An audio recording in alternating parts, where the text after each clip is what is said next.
পেশাজীবী সমন্বয় পরিষদের নেতাদের সঙ্গে বৈঠকে প্রধানমন্ত্রী শেখ হাসিনা বলেছেন, গণভবনের দরজা শিক্ষার্থীদের জন্য সব সময় খোলা।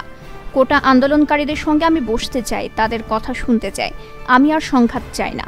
এদিকে প্রধানমন্ত্রী এই প্রস্তাবকে নাকচ করে বৈষম্য বিরোধী ছাত্র আন্দোলনের অন্যতম সমন্বয়ক নাহিদ ইসলাম বলেছেন, সরকারের কাছে বিচার চাওয়া বা সংলাপে বসারও সুযোগ আর নেই। রাজবন্দীদের কারাগারে রেখে আমরা কোনো ধরনের সমঝোতায় যাব না। সরকার পদত্যাগের এক দফা দাবি ঘোষণা করে সমন্বয়ক নাহিদ বলেছেন, প্রধানমন্ত্রী শেখ হাসিনা এবং তার মন্ত্রিসভাকে পদত্যাগ করতে হবে। আগামীকাল থেকে চলবে অনির্দিষ্টকালের জন্য অসহযোগ আন্দোলন। এদিকে চট্টগ্রামে আজও বিক্ষোভ করেছে শিক্ষার্থীরা। এতে ছাত্র জনতার ঢল নামে। বিকেল ৩টা থেকে নিউ মার্কেট মোড়ে অবস্থান নিয়ে বিক্ষোভ শুরু করে তারা।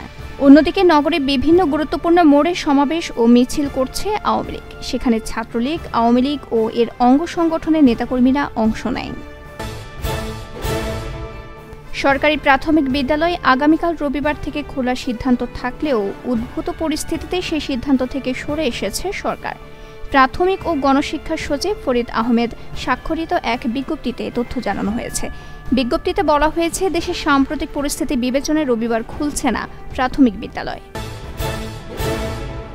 চলমান পরিস্থিতিতে 2 দিনের কর্মসূচি ঘোষণা করেছে আওয়ামী লীগ। শনিবার আওয়ামী লীগের দলীয় সূত্রে তথ্য জানা গেছে। আগামীকাল রবিবার ঢাকার 2 সিটি কর্পোরেশনের সব ওয়ার্ডে জমায়েত এবং সকল নগর ও মহানগরে জমায়েতের ঘোষণা দিয়েছে ক্ষমতাসীন দলটি। এর পরদিন সোমবার সারা দেশে শোক মিছিল করবে আওয়ামী লীগ। কর্মসূচিতে আওয়ামী লীগ ও এর অঙ্গ সংগঠন, সহযোগী সংগঠনের নেতাকর্মীদের অংশ নেওয়ার আহ্বান জানানো হয়েছে।